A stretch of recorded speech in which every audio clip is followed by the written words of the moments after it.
Alors, shalom bien-aimés dans le Seigneur, je suis content que l'on puisse se revoir. Aujourd'hui, nous allons exploiter un thème qui dit « Que faire quand je n'arrive plus à prier ?» Alors, ne bouge pas de là où tu es. Aujourd'hui, on voit le premier point et que Dieu vous bénisse abondamment.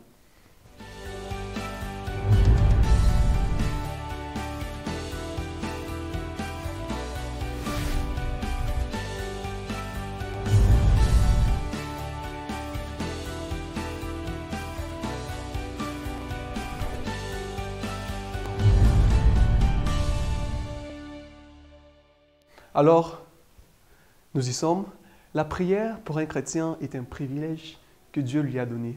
Parce que prier, c'est être en contact avec notre Dieu. Et un chrétien qui prie, c'est un chrétien qui est toujours éveillé. Un chrétien qui prie à chaque instant, à chaque fois, c'est un chrétien qui ne manque de rien. Parce que dans la prière, on arrive à posséder des choses qu'on n'arrive pas à posséder dans ce monde. La prière nous donne de l'avance sur telle situation ou telle autre situation. Alors, la prière pour un chrétien, c'est vraiment très, très important. Et le diable sait que quand un chrétien se met à prier, il est effrayé et il fera le tout pour t'empêcher. Quelqu'un a dit, le diable a plus de 2000 ans d'expérience, donc il sait comment atteindre, comment attaquer un enfant de Dieu. Il sait comment avoir quelqu'un. Il va l'éloigner de la vie de prière.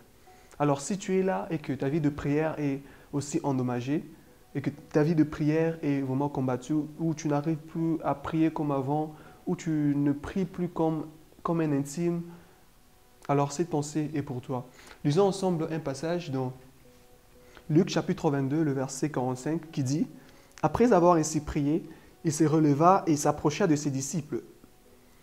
Il les trouva endormis, tant ils étaient accablés de tristesse. « Pourquoi dormez-vous » leur dit-il. Debout et priez pour ne pas céder à la tentation. Christ a dit à ses disciples de se réveiller, de se tenir debout et de prier afin de ne pas céder à la tentation. Le diable aujourd'hui veut à tout prix éloigner les enfants de leur père. Il veut éloigner la brebis de son berger et il veut t'éloigner de la vie de prière parce que la prière approche un chrétien à Dieu. Alors nous allons lire aussi un autre passage dans Hébreux chapitre 11, le verset 6 qui dit « Or, sans la foi, il est impossible de lui être agréable.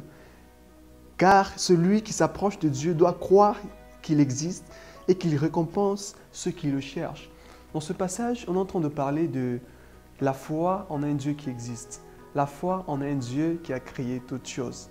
Et ce passage ne se limite pas seulement qu'on doit croire à un Dieu qui existe, mais aussi que le fait de croire à un Dieu qui existe nous rapproche de lui.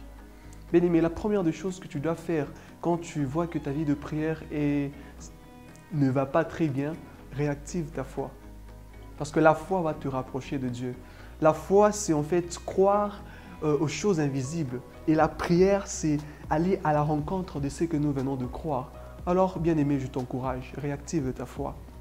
Peut-être que tu ne pries plus parce que tu n'as plus cette foi-là en Dieu. Parce que tu ne te sens plus vraiment à l'aise dans la présence de Dieu à cause de la diminution de ta foi. J'aime bien cette femme qui perdait le sang pendant 12 ans. La Bible dit qu'elle a entendu parler de Jésus et elle a dit « Si seulement je puis toucher le pan de la robe de Christ, je serai guéri. » Bien aimé, la foi vient de ce qu'on entend. Et ce qu'on entend, c'est la parole de Dieu. Un moyen pour réactiver sa foi, c'est de lire cette parole, de lire la Bible. Parce que le Seigneur ne nous a pas laissé cette Bible pour rien. Il veut que tu puisses la lire afin que ta foi soit encore plus ferme, plus efficace, pour que tu vas dans la prière. Alors, bien-aimé, ne passe pas vraiment, ne finis pas vraiment ta journée sans dire un mot à Christ. Ne passe pas une semaine sans vivre des moments intimes avec ton Dieu. Je t'encourage, si tu veux que ta vie de prière soit restaurée, réactive ta foi. Par amour, ma sœur, par amour, mon frère, réactive ta foi et tu verras que ta vie de prière, ça ira très bien. Alors, c'était votre frère Israël de l'Eder Belette. Je prie que le Saint-Esprit te remplisse. Je prie que le Saint-Esprit te donne encore de réactiver ta foi. Que le Saint-Esprit restaure en toi cette vie de méditation pour que ta foi soit restaurée et que tu ailles dans la prière rencontrer ton Père. Là, il va te récompenser. Alors que le Seigneur Dieu vous bénisse. Ciao.